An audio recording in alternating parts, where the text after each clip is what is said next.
Yeah, తమ తాతగారి పేరు మీ గోత్రం చెప్పండి సార్. అక్కడి నుంచి మీ వంశ చరిత్ర కావాలి నాకు. నేను గత 6వ శతాబ్దం దగ్గర నుంచి మన ఆర్యవైశ్యుల ఘన చరిత్ర సేకరిస్తున్నాను. అందులో భాగంగా ముఖ్యంగా మీరు చాలా చిన్న వయసులోనే వచ్చారు, ప్రజలకు దగ్గరే. మేము మీ దగ్గరికి వస్తే కూడా కారణం ఏంటంటే నిగర్విగా ఉన్నారు. అంటే గర్వం లేకుండా మీరు అందరినీ కలుపుకెళ్ళిపోతాం. కష్టాల్లో కూడా చాలామంది మీరు ఆదుకున్నట్టుగా కూడా తెలిసింది. దాని గురించి ముందు మీ గోత్రం ఎన్ని చెప్పండి సార్. మా పూర్వాశ్రమం బొలిశెట్టి వారింట మేము జన్మించామన్నమాట. బొలిశెట్టి వెంకట్రావు గారు, శ్రీమతి వరలక్ష్మి గారుల జ్యేష్ఠపుత్రుడు బొలిశెట్టి సోమహర వెంకట నరసింహారావు వారికి మేము కనిష్ట పుత్రులు. మా మాతృమూర్తి గారి యొక్క నామధేయము బొలిశెట్టి వెంకట రాజ్యలక్ష్మి. వారు పూర్వము తెనాలిలోనే ఉండేవారనమాట. ఇప్పుడు కూడా తెనాలిలోనే ఉంటున్నారు. మా పూర్వాశ్రమం తల్లిదండ్రులు ఆధ్యాత్మిక చింతనతో, భక్తి మార్గంతో, సద్గురుని యొక్క అనుగ్రహంతో సద్గురు సేవలో ఉండేవారు. అలాగే వ్యవహారికంగా వ్యాపారాన్ని వృత్తిపరంగా వృత్తి ధర్మంతో వ్యాపారం చేస్తూ ఉండేవారు. ఎలక్ట్రిక్ సంబంధించిన వ్యాపార సంస్థ తెనాలిలో నవ్యత ఎలక్ట్రికల్స్ అని చెప్పని పూర్వం ఉండేది. మా పూర్వాశ్రమం తండ్రి గారు ఆ వ్యాపారాన్ని చేస్తూ ఉండేవారన్నమాట. అలాగే ఎంతోమందికి మన భారతదేశంలో ఆంధ్ర రాష్ట్రంలో తెనాలిలో ఒక గొప్ప మహానుభావులు ఉన్నారని తెలుసు. ఆయనే తెనాలి రామకృష్ణ. తెనాలి రామకృష్ణ అంటే తెలియని వారంటూ ఎవరు ఉండరు.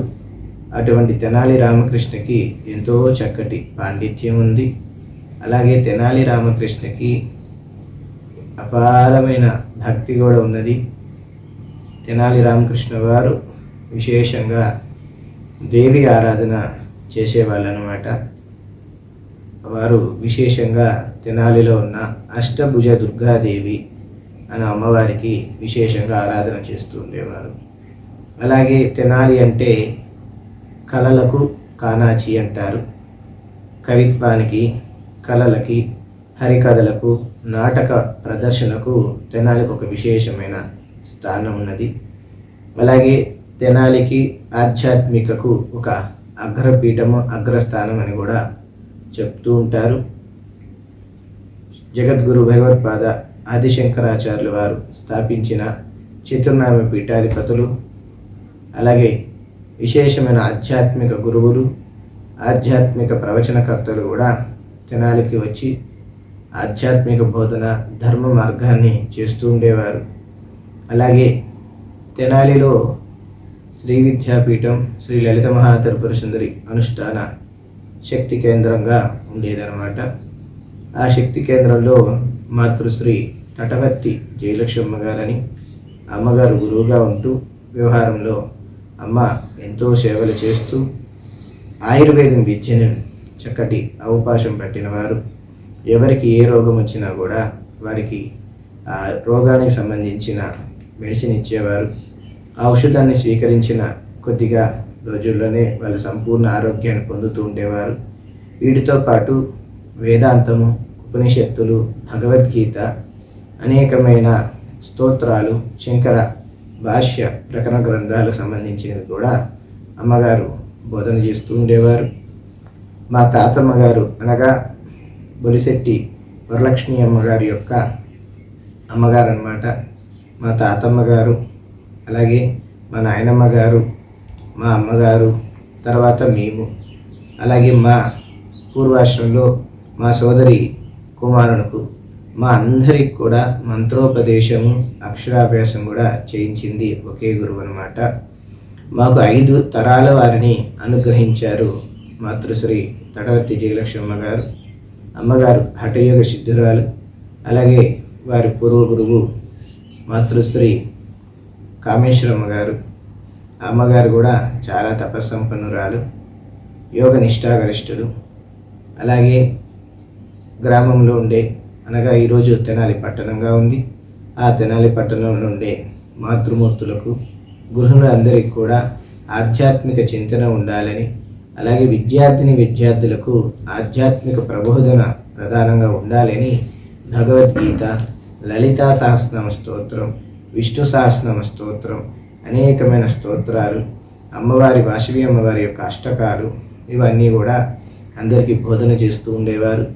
అమ్మగారు సుమారుగా 2 లక్షల మంది పైగా భక్తాదులకు మంత్రోపదేశం ఇవ్వటం, జ్ఞానాన్ని ప్రసాదింపజేశారు.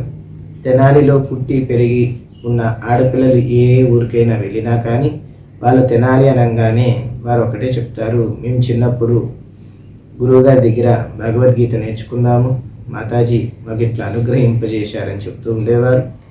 మేము కూడా బాల్యంలో గురువుగారి దగ్గరికి వెళ్ళటం, గురువుగారి చేతుల మీదుగానే పెరగటం, అక్కడే మాకు విశేషంగా శ్రీ విద్య, అలాగే అద్భుతంగా భగవద్గీత, ఉపనిషత్తులు, వేదాంత తత్వజ్ఞాన సారాన్ని ప్రబోధన చేస్తూ ఉండేవారు.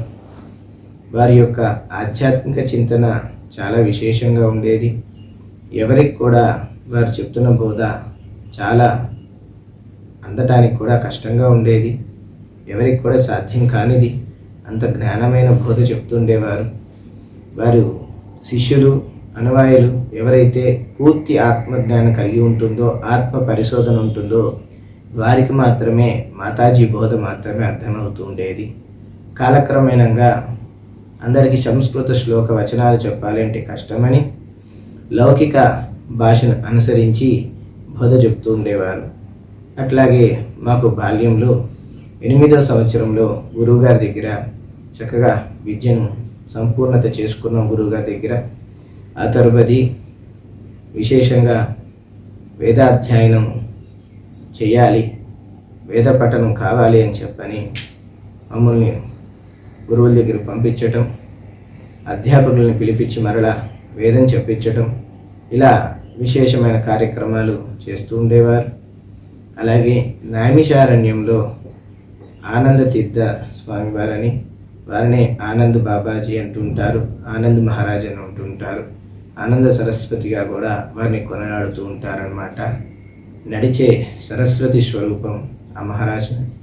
ఆనంద్ బాబా వారి దగ్గర విశేషమైన ఆధ్యాత్మిక విద్యను, అలాగే శంకర ప్రకటన గ్రంథ బోధనను, అనేకమైన విషయాలను అభ్యాసం చేయటం, వారు అనుగ్రహించటం, వారి ద్వారా మేము సన్యాస దీక్ష స్వీకరించడం జరిగింది.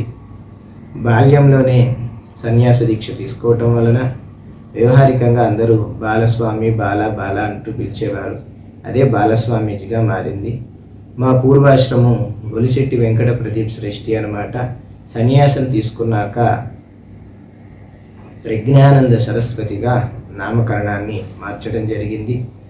ఈ ప్రజ్ఞానంద సరస్వతి అన్నదే సన్యాస దీక్ష నామము.